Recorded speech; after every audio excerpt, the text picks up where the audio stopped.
ওকে, আমরা ফর্মালি আমাদের CI batch 21 এর ক্লাস আলোচনা শুরু করছি। বেসিক্যালি আমাদের আজকে ফর্মাল ফার্স্ট ক্লাস, ওরিয়েন্টেশনও বলা যায়, পরিচিতি, কার কি অবস্থা, কিভাবে আমরা আগাবো, আজকের ক্লাসের মুখ্য বিষয়।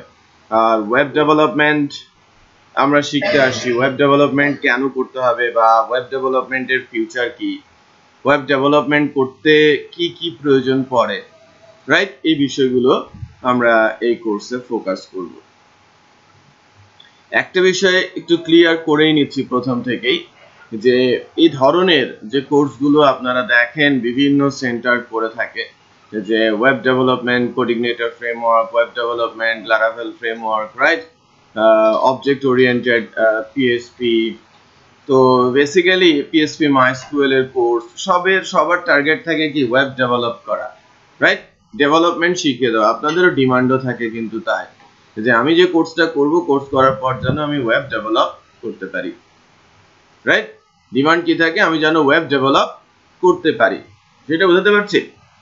তো এখন ওয়েব ডেভেলপমেন্ট যখন আমরা শিখছি, আসলে অ্যাকচুয়ালি কতটুকু শিখছি আর কি আমাদের জানা দরকার আছে, বিষয়টাকে একটু ক্লিয়ার করি। আপনি যদি মনে করেন যে না, আপনি এই কোর্স করার পর ওয়েব ডেভেলপমেন্ট শিখছেন, আমি বলবো যে আপনি সার্টেন এরিয়াতে ঠিক আছেন, কিছুটা কারেক্ট। আপনি ওয়েব ডেভেলপমেন্ট শিখছেন, শিখে প্রজেক্ট বানানো শিখছেন, কারণ কোর্স থেকে 2টা প্রজেক্ট বানানো শেখানো হচ্ছে এবং সাবমিট করার জন্য আপনাদের একটা প্রজেক্ট দিতে হচ্ছে, রাইট? সো 2-3টা প্রজেক্ট আপনার কাছে থাকছে, আপনি প্রজেক্ট বানানো শিখে যাচ্ছেন, ওয়েব ডেভেলপমেন্টের একটা অংশ আপনি শিখছেন। আপনি কোর্স থেকে কখনোই এক্সপার্ট হয়ে যাবেন না, ওকে?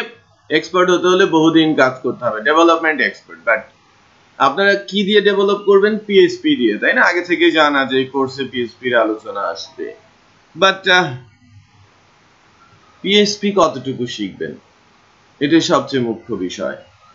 পিএইচপি অ্যাকচুয়ালি খুব কমই শিখবেন এই কোর্স থেকে। যদি আপনি পিএইচপি শিখতে চান, জেন্ট এর কোর্স আছে, জেন্ট সার্টিফিকেশন কোর্স, যেখানে মূলত পিএইচপি কে শেখানো হয়। 30টা ক্লাসের 30টাই পিএইচপি এর উপরে হয়। বাট এই সার্টেন কোর্সটাতে আপনারা হয়তো আউটলাইন দেখেছেন, যে প্রথম 8টা ক্লাস এইচটিএমএল সিএসএস এ চলে যাবে, দেন পিএইচপি বেসিক আলোচনা শুরু হবে, পিএইচপি এর অবজেক্ট ওরিয়েন্টেড হবে এবং 16তম ক্লাসে গিয়ে কোঅর্ডিনেটর ফ্রেমওয়ার্ক শুরু হবে। ডেভেলপমেন্ট শেখার জন্য সিনট্যাক্স গুলো আপনি জেনে যাচ্ছেন, এটা ঠিক। পিএইচপির যে সিনট্যাক্স গুলো আছে সেগুলো আপনি জেনে যাচ্ছেন, বাট পিএইচপির আসল যে পাওয়ার সেটা না জেনে আপনি চলে যাচ্ছেন কুইক ওয়েবসাইট ডেভেলপমেন্টের ফ্রেমওয়ার্ক সেদিকে, যাতে আমি খুব দ্রুত সময়ে তাদের হেল্প নিয়ে আমি একটা কিছু বানিয়ে ফেলতে পারি। মানে পিএইচপির মূল ফ্লেভার মিসিং থাকবে এই কোর্সগুলোতে, বা নরমালি থাকে। আপনি যেখানেই যান, আপনি 30টা 35টা 40টা কোর্স যেখানে করছেন, পিএইচপির উপরে কোর পিএইচপি বা পিএইচপি মূল যে ফাংশনালিটি সেটা নিয়ে খুব কমই আলোচনা হয়, কারণ স্টুডেন্টরা বোর ফিল করে আর তারা মনে করে যে আমি তো ডেভেলপমেন্ট শিখছি না। হ্যাঁ, আমি যদি শুধু আপনাকে পিএইচপি শিখিয়ে দিয়ে দেই, আপনি কিন্তু পরে বলবেন যে আমি তো ওয়েবসাইট বানাতে পারি না, আমি কি শিখলাম? এই জন্য ট্রেনিং কোর্সগুলো ওভাবেই ডিজাইন করা হয় যে আপনি যেন ওয়েবসাইট বানাতে শিখেন, বাট আলটিমেটলি মূল জায়গাটাতে গ্যাপ তৈরি হয়। এই জন্য আগে থেকেই সতর্ক করছি। আর 2 হচ্ছে, যদি আপনারা মনে করেন যে লাইক আপনারা ডেভেলপমেন্টের সাথে সাথে পিএইচপিও ভালো মতো শিখবেন, সেক্ষেত্রে জেন্ট সার্টিফিকেশন কোর্স করতে পারেন, রাইট? পার্থক্য বলে দিচ্ছি জেন্ট সার্টিফাইড ইঞ্জিনিয়ার আর রেগুলার ইঞ্জিনিয়ারদের মধ্যে। রেগুলার ইঞ্জিনিয়াররা নরমালি স্টার্ট করে 12-15 এরকম, হ্যাঁ, রেঞ্জে। যে কোম্পানিতেই যান 12-15, খুব কম কোম্পানি আছে যাদের এন্ট্রি লেভেলে মোর দেন 15 দেয়। বাট যারা gent certified engineer, entry level তাদের 30-35 ইভেন 40। কোনো এক্সপেরিয়েন্স তারা দেখবে না, শুধু দেখবে কি তার সার্টিফিকেশন আছে কিনা, ওকে? সো পার্থক্য বলছি ডাবল বা তার চেয়েও বেশি। এখন কথা হচ্ছে যে সার্টিফাইড ইঞ্জিনিয়াররা অ্যাকচুয়ালি অন্যদের থেকে ডিফারেন্টই হয়, সার্টিফিকেশনটা অতটা ইজি না। যারা সার্টিফিকেশন কোর্স করে প্রত্যেকেই উপকৃত হয়। সার্টিফাইড লাইক 70% এর সার্টিফিকেশন, কেউ যদি 65 পায় সে কি কিছু জানে না? ডেফিনেটলি জানে, এবং খুব ভালো করে কোম্পানিতে, তাদের গ্রোথটা অনেক বেড়ে যায়। আর যারা সার্টিফিকেট হয়ে যায় বা সার্টিফাইড হয়ে যায় তাদের অবস্থাটা পুরোপুরি পরিবর্তন হয়ে যায়। এখন স্ট্যাটিস্টিক্স অনুযায়ী আমাদের দেশে এখন পর্যন্ত সার্টিফাইড ইঞ্জিনিয়ার আছে 98 জন জেন সার্টিফাইড ইঞ্জিনিয়ার রয়েছে, এবং প্রত্যেকেই খুব ভালো পজিশনে রয়েছেন। বলতে পারেন এরকম অবস্থা যে আপনি সার্টিফিকেশন পাচ্ছেন, এমন কিছু কোম্পানি আছে সার্টিফিকেশন লিস্টটা প্রতিনিয়ত অবজার্ভ করে, নতুন সার্টিফাইড আসলে সঙ্গে সঙ্গে তাকে কল করে। প্রতিদিনের রুটিন বলা যায় এইচআর এর, সার্টিফিকেশন লিস্ট দেখবে, নতুন সার্টিফাইড আসার সাথে সাথেই তাকে অফার দিয়ে দেবে, এবং অফারটা নট লেস দেন 50,000। আমি বুঝতে পেরেছি। রেগুলার সার্টিফিকেশন আমি অ্যাকচুয়ালি জেন্ডে ফোকাস করছিলাম পিএসপি মূল যে পিএসপি ফ্লেভার সেটা জানার জন্য। আর যখন আপনি কোনো একটা পার্টিকুলার ল্যাঙ্গুয়েজটা খুব ভালো মতো জানবেন, আপনার সামনে যাই আসুক আপনার জন্য সেটা ইজি হয়ে যাবে। আর সাথে যদি ডেভেলপমেন্ট এক্সপেরিয়েন্স কিছুটা থাকে ডেফিনেটলি আর কোনো কিছুই আপনাকে আটকাতে পারবে না। এই হচ্ছে ইস্যু। সো আমরা যেটা বলছিলাম যে আমরা কিন্তু এই কোর্সটাতে টোটালি ফোকাস করব ডেভেলপমেন্ট ওরিয়েন্টেড, রাইট? সো আমরা ডেভেলপমেন্ট করার জন্য যা যা জানা দরকার জানতে জানতে যাব। এখন বিষয়টা হচ্ছে এইরকম যে কিছুটা আমাদের মতো, আমাদের দেশীয় লোকজনের কোরআন শিক্ষার মতো, আমরা কিন্তু এলাবোরেশন কিছুই জানি না, কিছু বুঝিও না, হয়তো বা শুধু পড়ে যাই। আমাকে পড়তে শিখিয়েছে হুজুর, এভাবে পড়তে হয়, আমি এভাবেই পড়ছি, রাইট? আমাদের ডেপথ নলেজ নেই, আমাকে কেউ ব্যাখ্যাও করে নাই, রাইট? আমাকে শুধু কি করেছে? পড়তে শিখিয়েছে। আপনারা কিন্তু ওই অবস্থাতেই যাবেন, বাট সামথিং লাইক বলছি, বাট এর চেয়ে কিছুটা লাইক বেটার হবে, যা কিছু কিছু কেসে আমরা হয়তো এলাবোরেশনে যাব, না গেলে আপনারা হয়তো বুঝতেই পারবেন না, রাইট? সেই কেসগুলোতে আমরা কিছুটা এলাবোরেট করব। বাট আপনাদেরও দায়িত্ব থাকবে যে রেগুলার ক্লাসগুলোতে জয়েন করা এবং সাথে সাথে কিছুটা আপ টু ডেট থাকা। সপ্তাহে 3টা ক্লাস একটু প্রেসারে, রাইট? যদিও রমজানের মধ্যে কিছুটা প্রেসার কম থাকবে, আর HTML CSS ভেরি বেসিক, হ্যাঁ, খুবই সিম্পল থিংস আমরা বলবো যে HTML CSS টা। বাট রমজানের পরে যে আফটার রমজান যে 12 সেশন হবে, মূল ক্লাস বলতে পারেন, যে যেখানে বেসিক্যালি আফটার রমজান বা রমজানের আগেই 2-1টা ক্লাস হয়তো পিএসপি তে হয়ে যেতে পারে, এবং আফটার রমজান থেকে পরের ক্লাস পুরোটাই পিএসপি এবং অবজেক্ট ওরিয়েন্টেড এর উপরে আলোচনা হবে, এবং সেখানে আমাদের সিআর ফ্রেমওয়ার্কও স্টার্ট হয়ে যেতে পারে। সপ্তাহে 3টে ক্লাস, মাসে 12টা ক্লাস, রাইট? 36 ঘন্টা করে পার মান্থ ক্লাস, আর যদি বলি 12 ঘন্টা করে পার উইক ক্লাস, সেক্ষেত্রে আপনাকে মিনিমাম 25 to 30 আওয়ার্স বাসায় প্র্যাকটিস করতে হবে। নিজেকে প্র্যাকটিস করে নিতে, প্র্যাকটিস করার সময় বের করে নেবেন যাতে আপনি সপ্তাহে মিনিমাম 30 আওয়ার্স প্র্যাকটিস করতে পারেন। HTML CSS এর জন্য হয়তো ততটা লাগবে না, বাট পিএসপি, অবজেক্ট ওরিয়েন্টেড বা সিআর ফ্রেমওয়ার্ক যখন শুরু হবে তখন কিন্তু সেটা প্রয়োজন পড়বে। আমি বুঝতে পেরেছি? ওকে, ফাইন। তো এখন যে বিষয়টা নিয়ে আমি আলোচনায় আসবো, আপনাদের যে কোশ্চিন 2টা দিয়েছিলাম এটা সম্পর্কে একটু জানার চেষ্টা করবো আপনাদের কাছ থেকে, যে আপনারা কি অ্যান্সার লিখেছেন। তার আগে অ্যাকচুয়ালি পরিচিতিটা আমি আপনাদের সাথে একটু পরিচিত হব।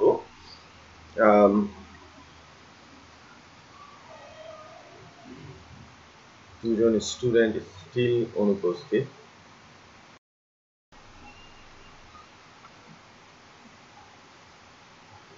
আচ্ছা, তো একটু পরিচিত হয়ে নিই যে নাম, ঢাকায় কোথায় থাকছি, ওয়েব ডেভেলপমেন্ট কেন শিখতে আসছি, আমার কতটুকু জানা আছে, রাইট? ম্যান্ডেটরি না এই কোর্সে, রাইট? এই কোর্সে ম্যান্ডেটরি না যে আপনি অনেক কিছু জানা থাকবে আপনার, রাইট? সো ফ্রেশার এখানে অ্যালাউড, ফ্রেশাররা এখানে অ্যালাউড বেসিক্যালি। সো তারপরে একটু জানার চেষ্টা করব যে কে কতটুকু জানেন, রাইট? HTML, CSS, যদিও এগুলো সব লেটেস্ট আলোচনা এখানে হবে। JS, right? JS এর মধ্যে jQuery, Ajax আলোচনায় আসবে, PHP, OP, PHP আলোচনায় আসবে, রাইট? PHP আসবে, অবজেক্ট ওরিয়েন্টেড PHP এখানে আলোচনায় আসবে। আর আলোচনায় আসবে basically MySQL, right? But object oriented PHP MySQL এর পর আমরা চলে যাব CI, কোডিগনেটর ফ্রেমওয়ার্কে, the PHP based framework. ওখানে ডেফিনেটলি MySQL থাকবে এবং প্রজেক্ট ডেভেলপমেন্ট আমরা সেখান থেকে শিখব। তো একটু পরিচিতি পর্বটা সারি। প্রথম পীযূষ বলবে তার সম্পর্কে, এডুকেশনাল ব্যাকগ্রাউন্ড, ঢাকায় কোথায় থাকছি, কেন ওয়েব ডেভেলপমেন্ট শিখতে আসছি, আমি কতটুকু জানি, এখান থেকে আমার এক্সপেকটেশনটা কি। আচ্ছা, আমি হচ্ছি পীযূষ বড়ুয়া। আমি ঢাকার পুরান ঢাকায় থাকি, নবাবপুরে। আর বর্তমানে আমি জাহাঙ্গীরনগর ইউনিভার্সিটিতে পোস্ট গ্রাজুয়েট ডিপ্লোমা করছি আইটিতে। আর প্রফেশনাল ব্যাকগ্রাউন্ড বলতে একদমই জিরো। আমি ওয়েব ডেভেলপমেন্টে শিখতে যাচ্ছি কারণ এটাকে আমি প্রফেশন হিসেবে নিতে চাচ্ছি। পূর্বে আমার কিছু অভিজ্ঞতা আছে HTML, CSS এ, কারণ আমি একটা কোর্স করেছিলাম বুয়েটে। তো ওখান থেকে HTML, CSS, PHP এবং MySQL মোটামুটি জানা আছে। একটা লেভেল পর্যন্ত আপনার জানা আছে, মানে সিনট্যাক্স গুলো আপনার মানে ফাইনাল গোলটা কি, আপনি কি করতে চাচ্ছেন? আমি স্যার PHP সার্টিফাইড যে জেন যেটা বলবেন সেটা। তো ইন দ্য মিন টাইম আমি যদি কোনো একটা ফ্রেমওয়ার্কে কাজ শিখে রাখতে পারি আমার মনে হয় এটা একটা বেনিফিশিয়াল হবে। আচ্ছা, তো এর জন্য বেসিক্যালি আপনি যখন আমাদের এই কোর্সে ভর্তি হয়েছেন সেক্ষেত্রে একটা অপরচুনিটি আপনার তৈরি হয়েছে। আমাদের এখানে জেন সার্টিফিকেশনের কোর্স আছে, যেটা 40% ডিসকাউন্ট অফারে ওপেন রয়েছে আগামী 7 তারিখের জন্য। রমাদান অফারে আছে, তো 7 তারিখে কোর্সটা স্টার্ট হচ্ছে। সেক্ষেত্রে ওই ডিসকাউন্টটা অ্যাভেল করতে পারেন। এবং ডিসকাউন্টেড প্রাইস অনুযায়ী এটা এখন 20,500 টাকায় আমরা রাখছি, যেটা বেসিক্যালি 29,000 টাকার কোর্স। 19,500 টাকার কোর্স আমরা এখন 20,500-তে রাখছি। এটা ব্যাচ স্টার্টিং ডেট আর কি ওখানে দেওয়া আছে, ভর্তি শুরু হয়ে গেছে। ওকে, আপনি?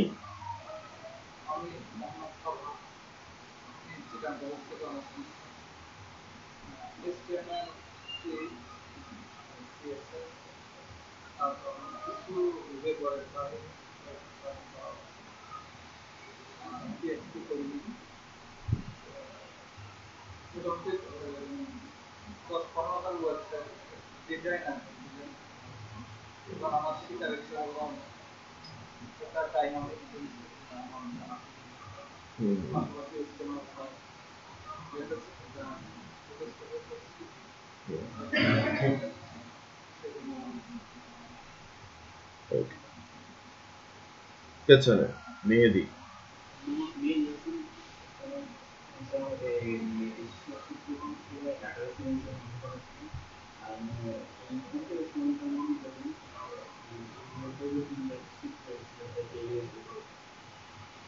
ক্যারিয়ার হিসেবে নেওয়ার জন্য ফিউচার এডুকেশন প্ল্যান কি আপনার?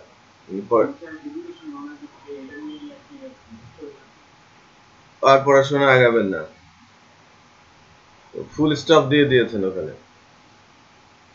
এইচএসসি আর এসএসসি পাস করেছেন? এসএসসি।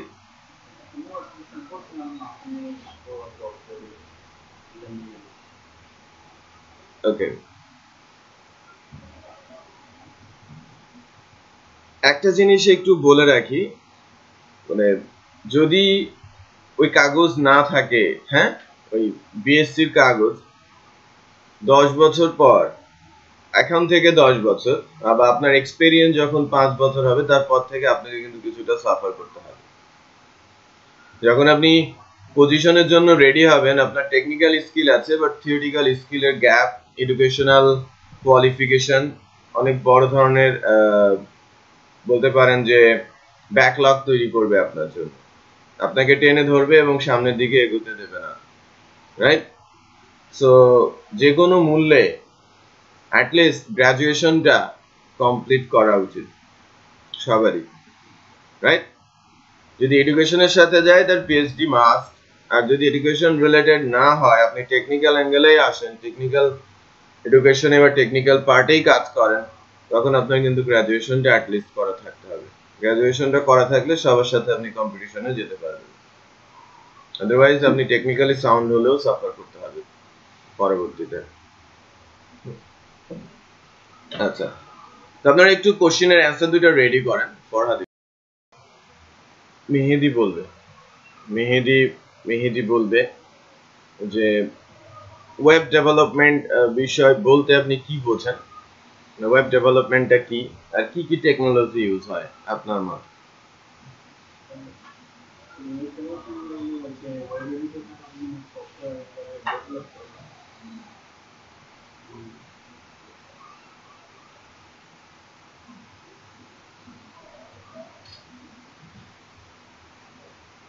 বলেন।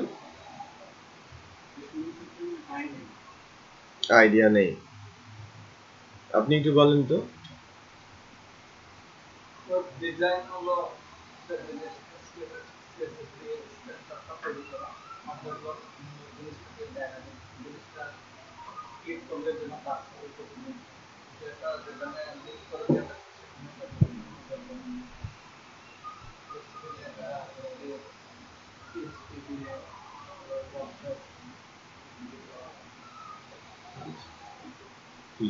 আপনি বলেন।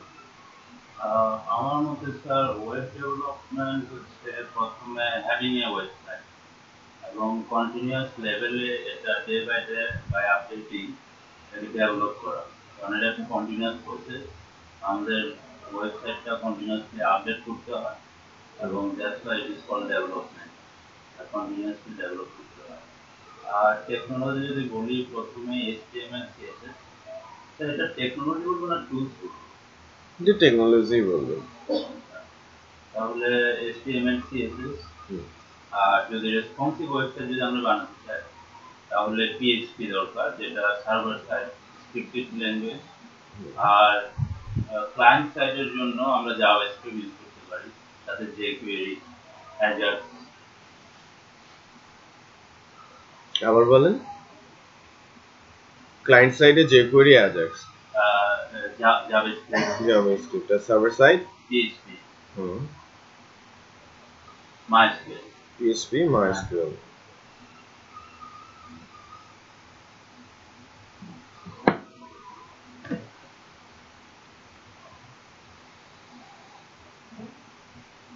ওকে,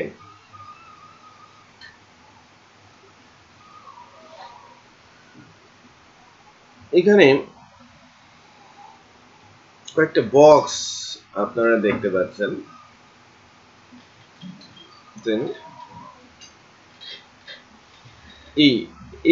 এই বোর্ডটাতে কয়েকটা বক্স আমরা দেখতে পাচ্ছি। বক্সের মধ্যে কিছু টার্ম লেখা আছে, এগুলো একটা করে টেকনোলজি। কিছু কিছু টুলও রয়েছে, এখানে কিছু টুলও রয়েছে, সবগুলো টেকনোলজি না। তো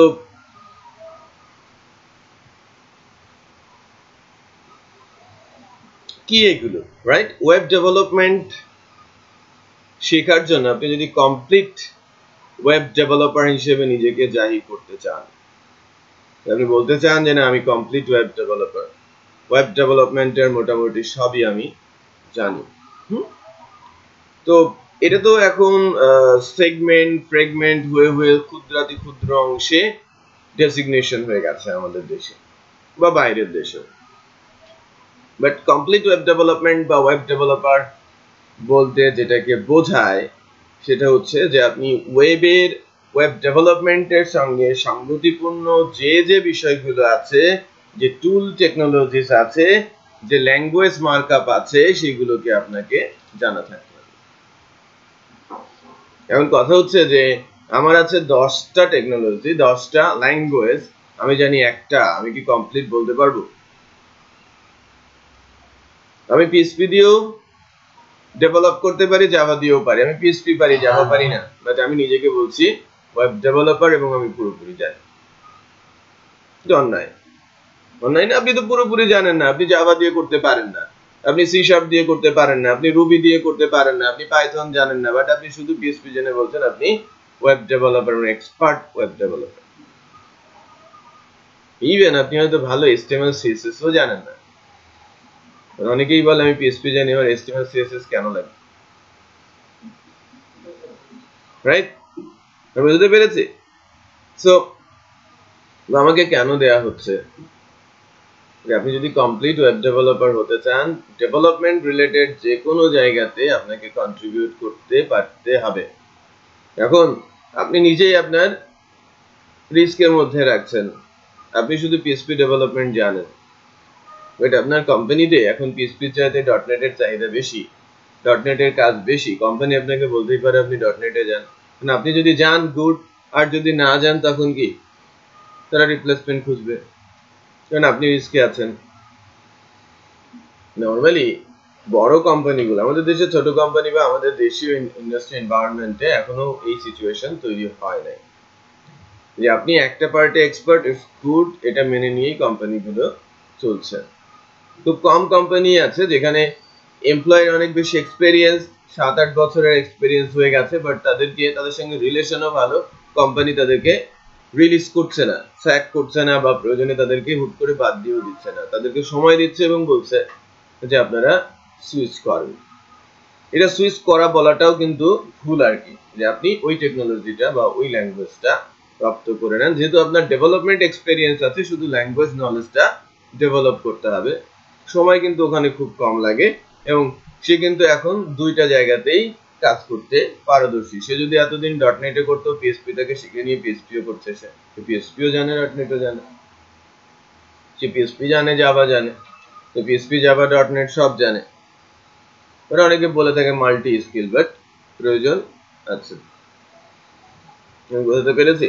তবে যদি লং টার্মে সাস্টেইন করতে চান কোনো কোম্পানিতে, বা আপনি সেফ থাকছেন, অবশ্য শুরু করেন যে কোনো একটা দিয়ে, দরকার নেই যে আপনি সবগুলো নিয়ে আপনি শুরু করছেন, আপনি শুরু করেন যে কোনো একটা নিয়ে, বাট আপনাকে পরবর্তীতে কিন্তু এটা মাথায় রাখতে হবে যে আমি যদি আমাকে সিকিউর করতে চাই, আমাকে পরবর্তী ল্যাঙ্গুয়েজের দিকেও কিন্তু ঝুঁকতে হবে। বাট প্রাথমিকভাবে বা 5-7 বছরের জন্য আপনি সেই থাকছেন।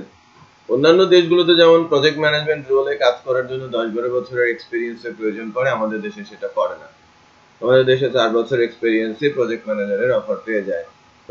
আলটিমেটলি সে ঠিক ওই লেভেলের প্রজেক্ট ম্যানেজার হতে পারে না, আবার সবগুলো নলেজ সম্পর্কে তার তেমন ধারণাও থাকে না। প্রজেক্ট ম্যানেজার এমন একজন পার্সন হবে যার সবগুলো নলেজের উপরেই ধারণা থাকবে, ল্যাঙ্গুয়েজের উপরেই ধারণা থাকবে, কারণ তাকে টিম ম্যানেজমেন্ট করতে হবে। তো প্রজেক্ট ম্যানেজার তো কোড লিখবে না, সে টিম ম্যানেজ করবে। স্যার 3-4 ধরনের টিম আছে, সে পিএইচপি জানে, ইটস ওকে, সো পিএইচপি টিমকে ভালো হ্যান্ডেল করছে, বাকি 3টা জানে না, সে তখন কি অবস্থা হবে, তাই না? ওকে,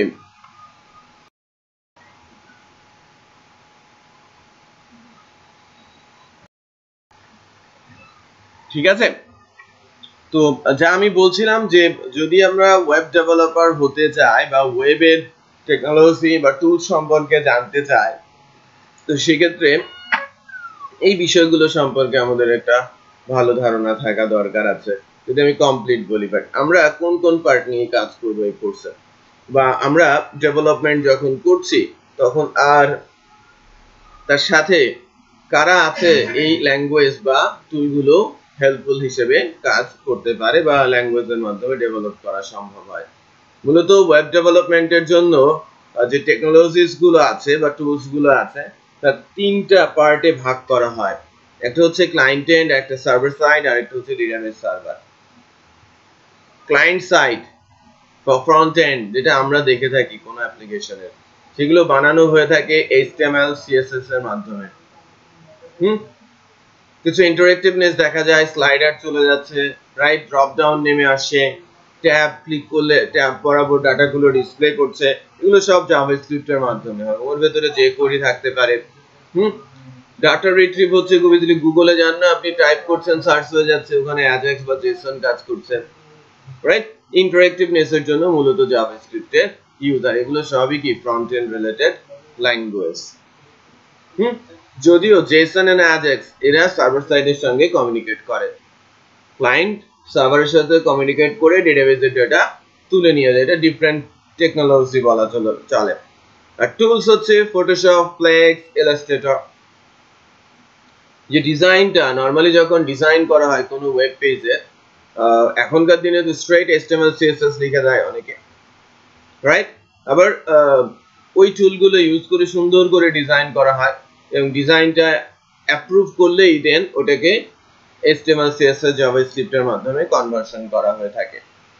সো ওই টুলগুলো জানাটাও কিন্তু গুরুত্বপূর্ণ। হ্যালো হ্যালো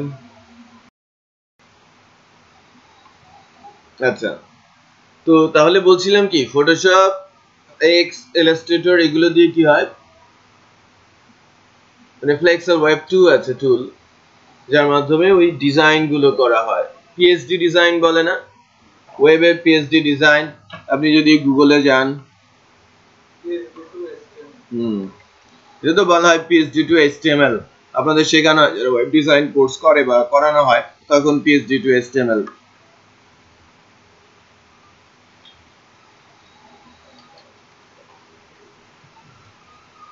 পিএইচডি না,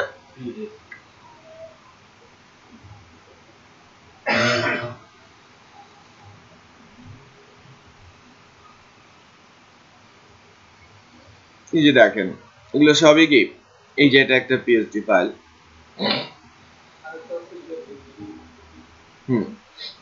মোস্টলি পিএইচডি তেই কনভার্সন, মানে পিএইচডি তেই করা হয়, এটা ফটোশপ ফাইল, হ্যাঁ, বা পিএইচডি ডিজাইন বলা হয়ে থাকে। এই ডিজাইনটা যারা ডিজাইনার, এখানেও বললাম না যে অনেক সেগমেন্ট ফ্র্যাগমেন্ট হয়ে গেছে, যে ফ্রন্ট এন্ড ডেভেলপার বলে এখন অনেকে, ফ্রন্ট এন্ড ওয়েব ডেভেলপার, আবার বলা হয়েছে ওয়েব ডেভেলপার, ডেটাবেস ইঞ্জিনিয়ার, হ্যাঁ, দেখেন তিনটা ভাগ হয়ে গেছে। কেউ যদি একা জানে এই কাজগুলো, এটা তার জন্য, কোম্পানির জন্য অনেক বেশি বেনিফিটেড। আর তিনজনকে দিয়ে যদি করতে হয় একই কাজ, তাহলে অনেক বেশি কি লস প্রজেক্ট বা ডিমান্ড অনেক, কস্টিং অনেক বেড়ে যাবে, রাইট? সো আমি কম্পিটিশনে টিকতে পারবো না, আমি কাজ পাবো না, আমার কোম্পানি উঠে যাবে, রাইট? হ্যালো হ্যালো হ্যাঁ,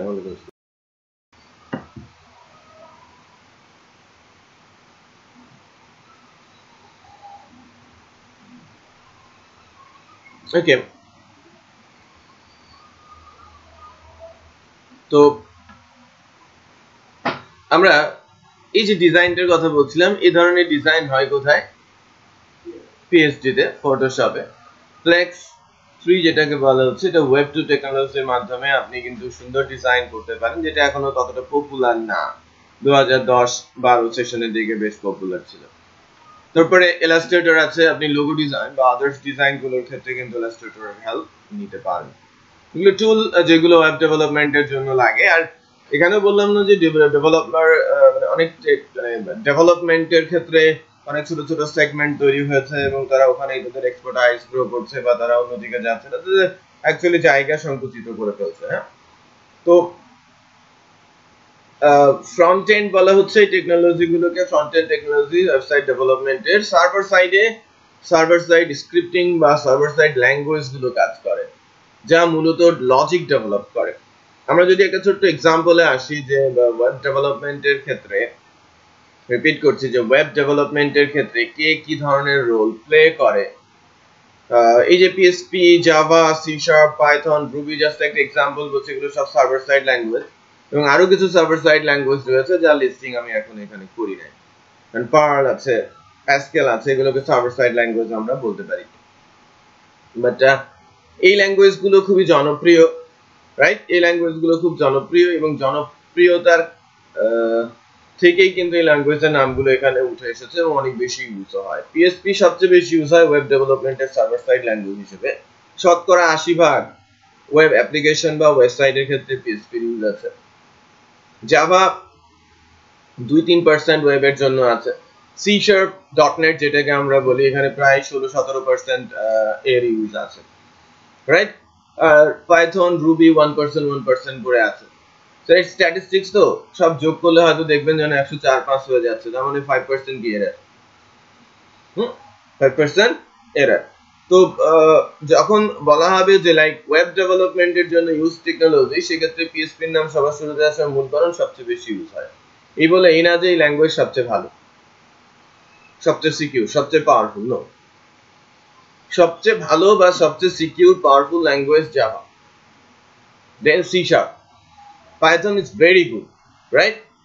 পাইথন, তাহলে আমি পিএসপি ল্যাঙ্গুয়েজটা কোথায় রাখবো? রুবিও পিএসপি দেন বেটার। সো আমি যদি লিস্ট করি ভালো ল্যাঙ্গুয়েজে, সেক্ষেত্রে পিএসপি সব নিচে চলে আসবে, এই যে লিস্টে এখানে যেটা দেওয়া আছে। বাট প্রোগ্রামিং ল্যাঙ্গুয়েজ হিসেবে কোনটা সবচেয়ে ভালো? এক কথায় আপনারা বলবেন জাভা, তারপর C plus plus. Programming language হিসেবে বেস্ট, ওটা স্ট্রাকচার্ড এবং পাওয়ারফুল প্রোগ্রামিং ল্যাঙ্গুয়েজ, সিকিউর, হ্যাঁ? বাট পিএসপি কে ফাস্টেস্ট প্রোগ্রামিং ল্যাঙ্গুয়েজ, ফাস্টারও বলা হয় না, ফাস্টেস্ট প্রোগ্রামিং ল্যাঙ্গুয়েজ, এর সাথে তুলনার কারণেই এখনকার সময়ে যে সে খুব দ্রুত গতিতে এক্সিকিউট হতে পারে, সে স্ক্রিপ্টিং ল্যাঙ্গুয়েজে কারোর সাথে এমবেডেড হয়ে কাজ করতে পারে, লাইট ওয়েট, ভেরি ফাস্ট, যে কোনো অ্যাপ্লিকেশন ছোট বড় সবকিছু এটা দিয়ে করা সম্ভব, রাইট? ম্যানেজমেন্ট বা যে মেইনটেনেন্স কস্ট যেটাকে আমরা নরমালি বলে থাকি সেটা খুবই কম, সার্ভারের কস্টিং কম, ডেভেলপমেন্ট কস্টিং কম, রাইট? পার্সোনাল ওয়েব পেজ থেকে শুরু করে বড় বড় অ্যাপ্লিকেশন লাইক ফেসবুকের মতো ওয়েবসাইট এই ল্যাঙ্গুয়েজকে ইউজ করছে, এটা হচ্ছে তার অ্যাডভান্টেজ। আমি আমার পার্সোনাল পোর্টফোলিও বানাবো ডাইনামিক পিএইচপি, ফেসবুক পিএইচপি, সেটা বোঝা যাচ্ছে। তো সব জায়গায় তার বিচরণ আছে। তো এই যে বিষয়গুলো যে আমি বলছিলাম, সার্ভার সাইড ল্যাঙ্গুয়েজগুলো এখানে লিস্ট করা হয়েছে। আর রাইট সাইডে আরেকটা বক্স দেখতে পাচ্ছি, এখানে ডেটাবেস সার্ভার বলা হচ্ছে এবং বেশ কিছু ডেটাবেস সার্ভারের নামও এখানে আমি লিস্ট করেছি। MySQL, Oracle, MSQL, Postgre, Mongo, right? So এগুলো বেসিক্যালি একটা করে ডেটাবেস সার্ভার যা পিএসপির সাথে ইজিলি কাজ করতে পারে ল্যাঙ্গুয়েজের সাথে, এবং সার্ভার গুলো ডাটা স্টোরেজের জন্য ইউজ হয় মূলত। আপনারা বলছেন ডাটাগুলো ডাইনামিকলি আসবে, একটা টার্ম আপনারা অলরেডি বলেছেন। ডাইনামিক করার জন্য কিন্তু ডাটা অত্যন্ত গুরুত্বপূর্ণ, যে ডাটা পরিবর্তিত হয়ে বা ডাটা পরিবর্তন হয়ে আমার কাছে আসবে, বা আমার কাছ থেকে ডাটা নেবে, আমাকে ডাটা রিটার্ন করবে। সো সে ডাটা নেবে, রিটার্ন করবে, রাখবে কোথায়? ল্যাঙ্গুয়েজ আমার কাছ থেকে ডাটা নেবে ফ্রন্ট এন্ড এর মাধ্যমে। সো ফ্রন্ট এন্ড HTML ফর্মের মাধ্যমে আমি ডাটা নিলাম, ডাটা সরাসরি কোথাও তো আমাকে রাখতে হবে। সো আমি কোথাও লিখে রাখি, কোথাও স্টোর করে রাখি, রাখতে গেলে কারো একজনের হেল্প লাগবে। ক্লায়েন্ট সাইডের HTML সরাসরি সার্ভার পর্যন্ত আসতে পারে না, হেল্প নেবে সার্ভার সাইডে, লাইক হতে পারে PHP, হতে পারে জাভা, হতে পারে সি শার্প। এদের হেল্প নিয়ে সে কার কাছে পৌঁছবে? ডেটাবেস সার্ভারের কাছে, যেখানে ডেটাগুলো খুব সুন্দর করে অর্গানাইজ ভাবে স্টোর করা হয়, সুন্দর করে অর্গানাইজ ভাবে স্টোর করা হয়ে থাকে। আমি কি বুঝতে পেরেছি? যখন আমি বলছি ডেটাবেস সার্ভার, এখানে আছে MySQL, Oracle, MSQL, Postgre and Mongo, এগুলো খুব পাওয়ারফুল ডেটাবেস সার্ভার। এর মধ্যে সবচেয়ে স্ট্রং সিকিউর ডেটাবেস সার্ভার হচ্ছে Oracle, হ্যাঁ, দেন MSQL, দেন পাওয়ারফুল হিসেবে যদি আমি বলি দেন MySQL কে বলতে পারি, Mongo কে বলতে পারি, বা Mongo কে বলতে পারি, MySQL কে বলতে পারি, রাইট? Postgre সবার শেষে। বাট MySQL সবচেয়ে বেশি ইউজ হওয়ার পেছনে মূল কারণ হচ্ছে ওই পিএসপির মতোই, ভেরি ফাস্ট, ছোট থেকে শুরু করে বড়। যদি বললাম যে পার্সোনাল ওয়েব পেজে ডাটা স্টোর করা থেকে শুরু করে ফেসবুকে ডাটা স্টোর MySQL দিয়ে হচ্ছে। আর যদিও MySQL কে অনেক কাস্টমাইজ করে নেওয়া হয়েছে এখন, যদি তারা নতুন নামে তাদেরকে বলে, বাট এগুলো এখনো সবার কাছে ডিসক্লোজ করে নাই, বা ওই টেকনোলজি সবার সামনে আসেও না যে ফেসবুক MySQL এর সাথে কি করেছে। আমি বুঝতে পেরেছি? তো এই যে তিনটা পার্টের রিলেভেন্ট টেকনোলজিস গুলো কিন্তু, বা ল্যাঙ্গুয়েজ গুলো, ডেটাবেস সার্ভারস গুলো সম্পর্কে আমরা ধারণা দেওয়ার চেষ্টা করছি যে কোথায় কি কাজ করে। আমরা যদি ওয়েবসাইট বলি, এটা দিয়ে তো ওয়েবসাইট ডেভেলপ হয় বা ওয়েব অ্যাপ্লিকেশন ডেভেলপ হয়। আপনারা ফেসবুক ইউজ করেন, এটা ওয়েবসাইট বা অ্যাপ্লিকেশন আপনি যা ইচ্ছে বলতে পারেন, রাইট? আপনি যদি অ্যাপ্লিকেশন বলতে চান, যে লাইক আপনার যখন কোনো ব্যাংক অ্যাকাউন্ট আছে, আপনি ওয়্যার ট্রান্সফার করতে পারেন, ইন্টারনেট ব্যাংকিং করতে পারেন, ওটা কিন্তু ওয়েবসাইট না, ওটা ওয়েব অ্যাপ্লিকেশন। ঠিক আছে? তো আপনি আপনার ইউনিভার্সিটি নেটওয়ার্কে একটা সাইট ইউজ করেন, সেটা সবার জন্য উন্মুক্ত না, বাট শুধু এই নেটওয়ার্কে উন্মুক্ত, সেটা অ্যাপ্লিকেশন। মানে ওয়েবসাইট আর ওয়েব অ্যাপ্লিকেশনের মধ্যে পার্থক্যই শুধু কি একটা সবার জন্য উন্মুক্ত আর অন্যটা একই জিনিস বাট নির্দিষ্ট বা টার্গেটেড অডিয়েন্সের জন্য উন্মুক্ত। তাহলে আমার একটা অ্যাকাউন্ট সফটওয়্যার আছে, এটা ওয়েবে, ওই অ্যাড্রেসটা সহকারে ইউজ করা বা করছে শুধু ওই কোম্পানির এমপ্লয়িরাই, অন্য কেউ না। ওইটা ওয়েবসাইটই, বাট যেহেতু ইউজ করছে টার্গেটেড অডিয়েন্স, এটা ওয়েব অ্যাপ্লিকেশন। অ্যাপস কেন বলা হচ্ছে টার্গেট করা হয় অডিয়েন্সকে, যে এরা এটাকে ইউজ করবে। আর ভাস্ট পরিসরে www ওয়ার্ল্ড ওয়াইড ওয়েব, তখন এটাকে ওয়েবসাইট বলা হয়, সবাই ইউজ করবে। তো Facebook in a sense website, এটা ডাইনামিক ওয়েবসাইট। আর ওয়েবসাইটের অনেক প্রকারভেদ রয়েছে, স্ট্যাটিক ওয়েব রয়েছে, ডাইনামিক ওয়েব রয়েছে, এবং 3 নাম্বার কি ওয়েব অ্যাপ্লিকেশন রয়েছে। আমরা ওয়েব অ্যাপ্লিকেশন ওয়েবসাইটের মধ্যে পার্থক্য জানলাম। এখন ডাইনামিক ওয়েবসাইট বা অ্যাপ্লিকেশন আর স্ট্যাটিক ওয়েবের মধ্যে পার্থক্য শুধু যে স্ট্যাটিক ওয়েবে কন্টেন্ট যেগুলো থাকে, ভেতরে যে ডাটাগুলো, সেগুলো পরিবর্তন হয় না, কোডের ভেতরে লিখে দিতে হয়, এটা HTML CSS দিয়ে, মানে HTML এর মধ্যে লিখতে হয়। CSS তো সৌন্দর্য বর্ধন করে, বুঝতে পেরেছে? স্ট্যাটিক ওয়েব কি, ওখানে ডাটা দেওয়াও যায় না, নতুন করে ডাটা পরিবর্তন হয় না যদি কোডে আমরা পরিবর্তন না আনি। যদি আমি কোডের ভেতরে নতুন করে লিখে দেই, নতুন আউটপুট শো করে, বাট কোডটাকে যে আমি যদি কোডিং না জেনেও পরিবর্তন করতে পারি, সে ধরনের সিস্টেম আমি কাউকে তৈরি করে দেই, সেটা ডাইনামিক হতে হবে, তাই না? যে কোনো একটা পেজ আমি বলছি যে দিস ওয়েবসাইট লাইক talatraining.com, আমি বলছি যে আমার এই লোগোটা পরিবর্তন করব আমি, ফর এক্সাম্পল। আমাকে কোডে গিয়ে যদি পরিবর্তন করতে হয়, তাহলে এই জায়গাটি স্ট্যাটিক। আর যদি বলি না আমার অ্যাডমিন প্যানেল থেকে লোগো পরিবর্তনের জায়গা আছে, আমি ওখান থেকে আপ করে দিব, ওটা চেঞ্জ হয়ে এটা চলে আসবে, এটা ডাইনামিক। যদি ওই সাইটের চেঞ্জ করে মানে কোডিং ছাড়াই কোনো কন্টেন্ট পরিবর্তন করার সুযোগ থাকে, তাহলে সেটা ডাইনামিক। আর যদি সুযোগ না থাকে, তাহলে এটা স্ট্যাটিক। স্ট্যাটিক সাইটগুলোতে সার্ভার সাইড ল্যাঙ্গুয়েজ বা ডেটাবেস সার্ভার থাকে না, শুধু থাকে কি HTML CSS বড়জোর জাভাস্ক্রিপ্ট। তো ক্লায়েন্ট এন্ড যে ল্যাঙ্গুয়েজ গুলো রয়েছে, সেই ক্লায়েন্ট এন্ড ল্যাঙ্গুয়েজ গুলো দিয়েই আমার স্ট্যাটিক সাইট হতে পারে, বা ডাইনামিক ওয়েবসাইট বা ওয়েব অ্যাপ্লিকেশন বানাতে সবই লাগে। রিপিট করছি, ডাইনামিক ওয়েবসাইট বা ওয়েব অ্যাপ্লিকেশন বানাতে আমার সবই লাগবে। ওকে, নাইস।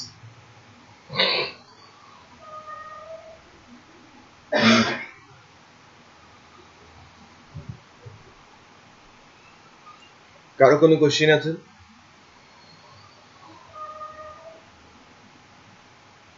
মেবি ফেসবুকটা যখন আমরা মোবাইলে ইউজ করি, তখন তো সেটা স্যার অ্যাড হিসেবে চলে আসছে। ওটা অ্যাপস হিসেবে ইনস্টল করতে হয়। হ্যাঁ, ওটা অ্যাপস হিসেবে ইনস্টল করতে হয়, বাট আলটিমেটলি আপনি ওই পুরো ওয়েবসাইটটা কিন্তু ওই অ্যাপস দিয়ে অ্যাক্সেস করছেন না। এই কারণে ওটাকে আপনি অ্যাপস বলতে পারেন, যে কিছু ডেটা আপনার কাছে সে এনে দিচ্ছে ওই অ্যাপস এর মাধ্যমে। সো ওটা ওয়েবসাইট না, ওটা অ্যাপসই। ওইটা ফেসবুকের অ্যাপস, ওয়েব অ্যাপস বলে না, কিন্তু এটাকে বলা হয় ফেসবুক অ্যাপস। তার মানে ফেসবুকের যে লাইভ সাইটটা রয়েছে, তার কিছু ডেটা আপনার মোবাইলে কম খরচে ইউজ করতে দিচ্ছে, কাস্টমাইজ করে ফেলেছে, রাইট? এই কারণে এটাকে অ্যাপস বলা হচ্ছে।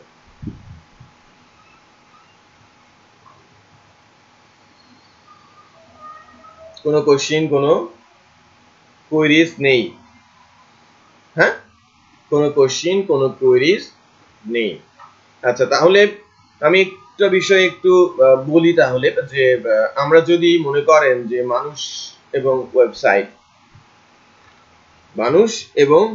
ওয়েবসাইট একই রকম, মানে পাশাপাশি রাখি, যে আমার সাথে ওয়েবসাইটের কোন অংশকে আমি মেলাতে পারি, মানে হিউম্যান অ্যান্ড ওয়েবসাইট। তো আমাদের কি একটি স্কেলিটন আছে না, কাঠামো আছে, যার জন্য আমরা মানে বসতে পারি, দাঁড়াতে পারি, আদারওয়াইজ তো হুড়মুড় করে ভেঙে পড়ে যেত সবকিছু, রাইট? ওই যে স্কেলিটনটা, সেটা বেসিক্যালি ওয়েবের সঙ্গে যদি তুলনা করি এই টেকনোলজি নিয়ে, সেখানে কাজ করছে কি HTML। আমাদের হাড্ডি আর ওয়েবের HTML, রাইট? এরপর ওয়েবকে কি অনেক সুন্দর করে দেখানো হয় না, অনেক সুন্দর করে রিপ্রেজেন্ট করা হয়, সেটা কাজ করে কি CSS। আর আমাদের এই যে মাংস আর স্কিন গুলো CSS হিসেবে কাজ করে। মানে আমরা যদি এর সঙ্গে তুলনা করি, এই যে আমাদের মাংসগুলো এবং স্কিনটা ওই ওয়েবের CSS এর সাথে কাজ করবে। দেন আমাদের কি আছে, কিছু অর্গান আছে যা সেন্স করতে পারে এবং সঙ্গে সঙ্গে রেসপন্স করতে পারে, পারে না? চোখ, নাক, কান, টান, তাই না? এগুলো তো আছেই। সো এগুলো ওয়েবে কার সঙ্গে আপনি মেলাবেন? যে লাইক আপনি স্লাইডার চলছে, কার্সর নিলেন, স্লাইডার স্টপ, রাইট? আপনি কোথাও এক জায়গায় ক্লিক করলেন, বক্সটা বড় হয়ে গেল, কোথাও এক জায়গায় ক্লিক করলেন, বক্সটা ছোট হয়ে গেল, মেনুর উপরে কার্সর রাখলেন, চট করলে ড্রপ ডাউনটা নেমে আসলো, কার্সর সরিয়ে ফেললেন, ড্রপ ডাউনটা আগের জায়গায় চলে গেল।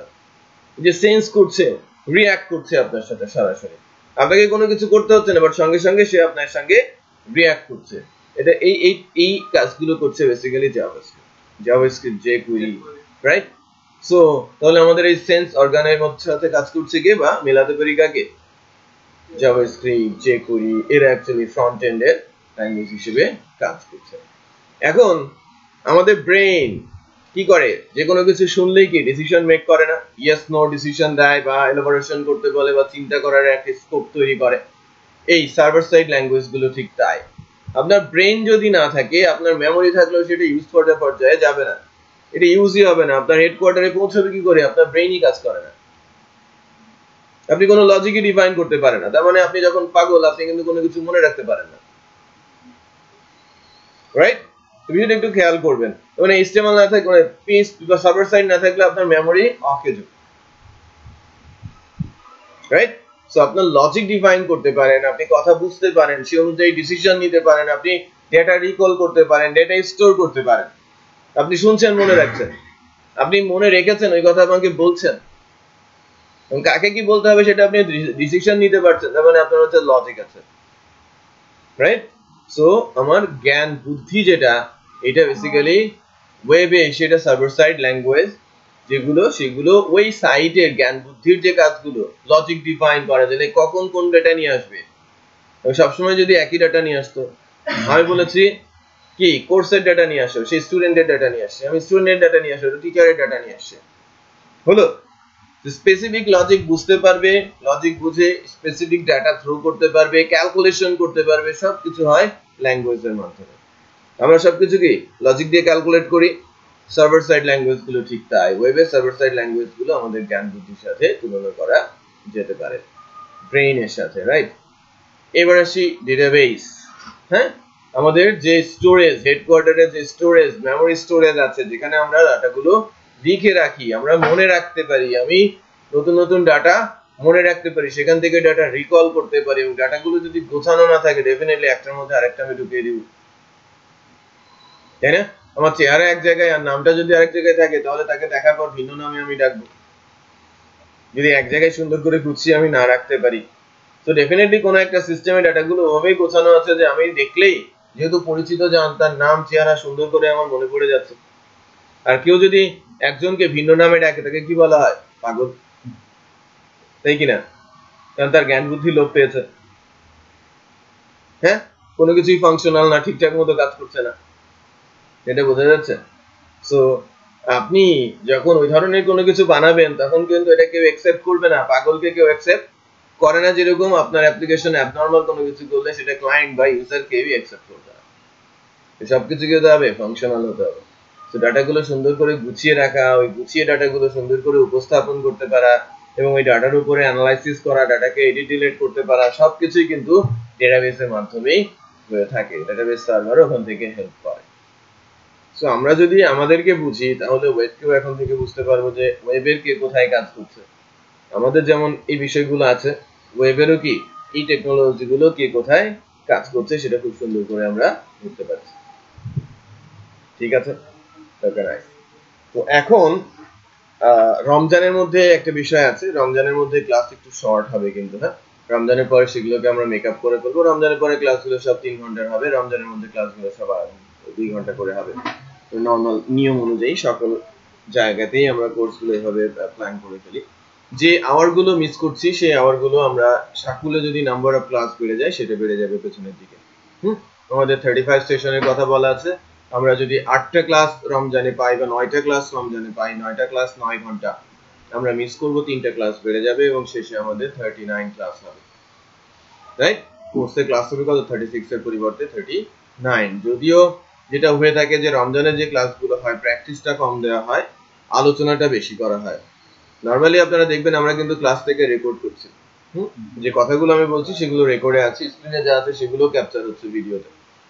তো নরমালি ক্লাসগুলো 3 ঘন্টার ক্লাসেও লেকচার, ভিডিও লেকচার 1 ঘন্টা 20 মিনিট 25 মিনিট ম্যাক্সিমাম বা 15 মিনিট হয়, এবং ওই রমজানের মধ্যেও ক্লাসগুলো একই লেন্থেরই হবে, কারণ ট্রেনার আলোচনা তার মতো করে করে যাবে, বাট আপনারা ক্লাসে প্র্যাকটিসের সুযোগটা কম পাবেন, বাসায় গিয়ে একটু প্র্যাকটিস করতে হবে বেশি। ঠিক আছে?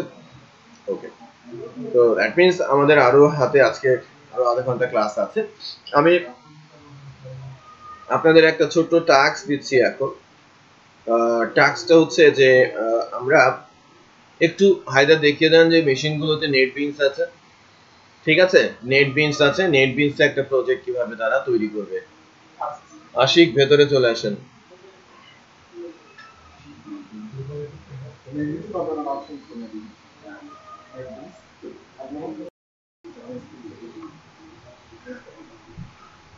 সবাই একটু খেয়াল করেন,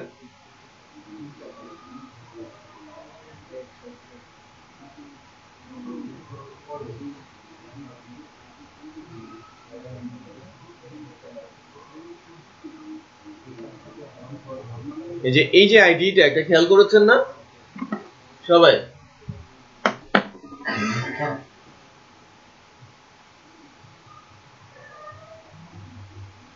এটাকে আমরা নেটবিনস আইডি বলছি, ইন্টিগ্রেটেড ডেভেলপমেন্ট এনভায়রনমেন্ট। আপনি code Notepad, Notepad plus plus, Sublime, Dreamweaver সবগুলোতেই করতে পারেন, বাট ড্রিমওয়েভার HTML CSS এর জন্য ভালো, সাবলাইম PHP এর জন্য ভালো, বাট সবচেয়ে সব ল্যাঙ্গুয়েজের জন্য বেস্ট এডিটর হিসেবে বলা হয়ে থাকে নেটবিনসকে। ডেভেলপমেন্টের জন্য খুব ভালো এনভায়রনমেন্ট ক্রিয়েট করে, আর সফটওয়্যার ফার্মগুলো এটা খুব বেশি ইউজ করে। সো আপনারা যেন এর সাথে ফ্যামিলিয়ার হয়ে যান, ক্লাস করতে করতে কিছুটা ইউজ করতে শিখেন। দ্যাটস ওয়াই নেটবিনসকে রাখা হয়েছে আলোচনার মধ্যে। সো নেটবিনসে একটা প্রজেক্ট কিভাবে নিতে হয়, HTML এর প্রজেক্ট, সেটা হয়তো আপনারা শিখে গেছেন অলরেডি। এটা দেওয়ার পেছনে মূল কারণ হচ্ছে যে আমরা যখন নেক্সট ক্লাসে কোডিং আলোচনা শুরু করব তখন এই নেটবিনস দিয়েই কোড করব, আমরা ওই নোটপ্যাড, নোটপ্যাড প্লাস প্লাস বা ড্রিমওয়েভার ইউজ করব না। আর বাসার মেশিনগুলোতে যেন এনভায়রনমেন্ট রেডি থাকে, এই কারণে আমি হায়দারকে ইনস্ট্রাকশন দিচ্ছি যে আপনি জেডিকেটা সহ নেটবিনসটা ওনাদের প্রত্যেকে পেন ড্রাইভে দিয়ে দেবেন, বাসার মেশিনগুলো থেকে ইনস্টল করে দেবেন। তো নেটবিনসটাতে যে কোনো ল্যাঙ্গুয়েজই লেখা যায়, এর মূল বেনিফিটটা হচ্ছে যে প্রত্যেকটা ল্যাঙ্গুয়েজের রুলস তার জানা আছে। প্রত্যেকটা ল্যাঙ্গুয়েজের রুলস জানা আছে। সে HTML এর এররও ধরতে পারে, আবার PHP এর এররও ধরতে পারে যদি আমি সিনট্যাক্স মিস করে যাই, এবং কোনো কোনো ক্ষেত্রে সে সাজেস্ট করে যে এটা এখানে এভাবে হবে।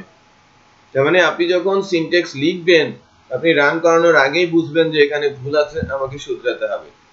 রাইট? সিনট্যাকটিক্যাল এরর সে ধরে দিতে পারে, এবং অনেক লজিকও সে ডিফাইন করতে পারে। যখন ওপি শুরু হবে, অবজেক্ট ওরিয়েন্টেড এর ব্রেইন এর ভেতরে দেওয়া আছে, যদি আপনি মিস করে যান তাহলে আপনাকে গাইড করবে। রাইট? সো যেমন আপনি যদি আপনাকে সুন্দর একটা ডকুমেন্ট বানাতে হয় এবং বলা হয় নোটপ্যাডে করেন, করতে পারবেন? ঠিক তেমন যে আপনি যদি সুন্দর করে কোড অর্গানাইজ করে ডেভেলপ করতে চান, কোডিংটা করতে চান, এডিটর ছাড়া সম্ভব না। যেমন আপনার মাইক্রোসফট অফিস ইউজ করে ডকুমেন্টটা সুন্দর করে বানাতে হবে, তাই না? ওয়ার্ড ইউজ করে ডকুমেন্টটা সুন্দর করে বানাতে হবে, আদারওয়াইজ আপনি সেটাকে সুন্দর করে উপস্থাপন করতে পারবেন না। ক্লিয়ার? ওকে, তো মানে বেসিক্যালি আজকের দিনের যে আলোচনাটা আমরা যখন বলবো যে ফার্স্ট ওরিয়েন্টেশন ক্লাসের যে আলোচনাটা, সেটা ঠিক এতটুকুই। আমরা যখন পরবর্তীতে সামনের দিকে আগাবো তখন বেসিক্যালি নেক্সট ক্লাস থেকে দেখতে পাবো যে কোড করা আমরা শুরু করেছি, এবং কোডিং গুলো আমরা আস্তে আস্তে করে এক্সিকিউট করেও দেখছি। আমরা ফার্স্ট তিনটা ক্লাস HTML এর উপরে যাবে। HTML এর বেসিক সিনট্যাক্স নিয়ে একটা ক্লাস হবে, HTML এর স্ট্রাকচার নিয়ে একটা ক্লাস হবে এবং HTML এর ফর্ম নিয়ে আরেকটা ক্লাস হবে। তারপরে পরবর্তী তিনটা ক্লাস হবে CSS এর উপরে। ডেভেলপমেন্টের সময় যখন আমরা কোনো টেমপ্লেট ইউজ করব, অ্যাটলিস্ট যেন ট্যাগগুলো আপনাদের কাছে অপরিচিত মনে না হয়, যে আমি ট্যাগই চিনি না আমি কিভাবে ডেভেলপ করব। CSS এর উপরে তিনটা ক্লাস হবে এবং CSS প্রপার্টি লেআউটের উপরে একটা ক্লাস হবে, CSS অ্যানিমেশন এবং এই CSS3 প্রপার্টিজ গুলোর উপরে দুইটা ক্লাস হবে। সো এই তিনটা ক্লাস এবং আজকের ক্লাস টোটাল 7টা ক্লাস। এটা হচ্ছে HTML CSS এর উপরে। যদি আমরা পিছিয়ে যাই 8টা ক্লাস লাগবে, অথবা 8ম ক্লাস থেকে আমরা শুরু করব কি PHP, রাইট? 8ম অথবা 9ম আমরা PHP শুরু করব। যদি 8মে শুরু করতে পারি গুড, আর যদি 9মে শুরু করি সমস্যা নেই, আমরা লিস্ট অনুযায়ী যাব। টার্গেট থাকবে 8মে শুরু করা, ঠিক আছে? আর এই সপ্তাহে যে দুটো ক্লাস আছে, মঙ্গলবার এবং বৃহস্পতিবার, এই দুটো ক্লাস একটু দেরিতে শুরু হবে, 11টা থেকে 1টা। হ্যাঁ, এই দুটো ক্লাস হবে 11টা থেকে 1টা, বাট পরবর্তী সপ্তাহে আবার এটা 9:30টাতে চলে আসবে। ওকে, আমার আগামী মঙ্গল এবং বৃহস্পতিবারে বেসিসে